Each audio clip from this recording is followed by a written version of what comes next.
دوسرا پطرس اس کا 3 باب۔ اے عزیزو، اب میں تمہیں یہ دوسرا خط لکھتا ہوں اور یاد دہانی کے طور پر دونوں خطوں سے تمہارے صاف دلوں کو ابھارتا ہوں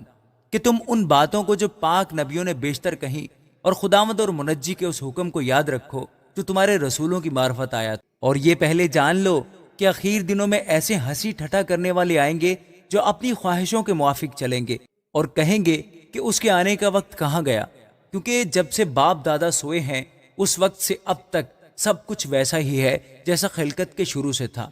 وہ تو جان بوجھ کر یہ بھول گئے کہ خدا کے کلام کے ذریعے سے آسمان قدیم سے موجود ہیں اور زمین پانی میں سے بنی اور پانی میں قائم ہے۔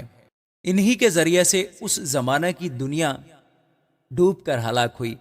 مگر اس وقت کے آسمان اور زمین اسی کلام کے ذریعے سے اس لیے رکھے ہیں کہ جلائے جائیں، اور وہ بے دین آدمیوں کی عدالت اور ہلاکت کے دن تک محفوظ رہیں گے۔ اے عزیزو، یہ خاص بات تم پر پوشیدہ نہ رہے کہ خداوند کے نزدیک ایک دن 1000 برس کے برابر ہے اور 1000 برس ایک دن کے برابر۔ خداوند اپنے وعدہ میں دیر نہیں کرتا جیسی دیر بعض لوگ سمجھتے ہیں، بلکہ تمہارے بارے میں تحمل کرتا ہے، اس لیے کہ کسی کی ہلاکت نہیں چاہتا، بلکہ یہ چاہتا ہے کہ سب کی توبہ تک نوبت پہنچے۔ لیکن خداوند کا دن چور کی طرح آ جائے گا۔ اس دن آسمان بڑے شور و غل کے ساتھ برباد ہو جائیں گے اور اجرام فلک حرارت کی شدت سے پگھل جائیں گے اور زمین اور اس پر کے کام جل جائیں گے۔ جب یہ سب چیزیں اس طرح پگھلنے والی ہیں تو تمہیں پاک چال چلن اور دینداری میں کیسا کچھ ہونا چاہیے، اور خدا کے اس دن کے آنے کا کیسا کچھ منتظر اور مشتاق رہنا چاہیے جس کے باعث آسمان آگ سے پگھل جائیں گے اور اجرام فلک حرارت کی شدت سے گل جائیں گے۔ لیکن اس کے وعدہ کے موافق ہم نئے آسمان اور نئی زمین کا انتظار کرتے ہیں جن میں راست بازی بسی رہے گی۔ پس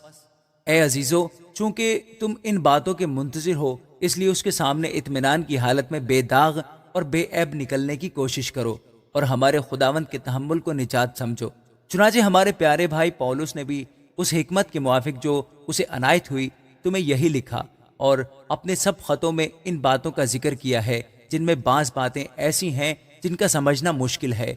اور جاہل اور بے قیام لوگ ان کے معنوں کو بھی اور صحیفوں کی طرح کھینچ تان کر اپنے لیے ہلاکت پیدا کرتے ہیں۔ پس اے عزیزو، چونکہ تم پہلے سے آگاہ ہو اس لیے ہوشیار رہو تاکہ بے دینوں کی گمراہی کی طرف کھنچ کر اپنی مضبوطی کو چھوڑ نہ دو، بلکہ ہمارے خداوند اور منجی یسوع مسیح کے فضل اور عرفان میں بڑھتے جاؤ۔ اسی کی تمجید اب بھی ہو اور ابد تک ہوتی رہے، آمین۔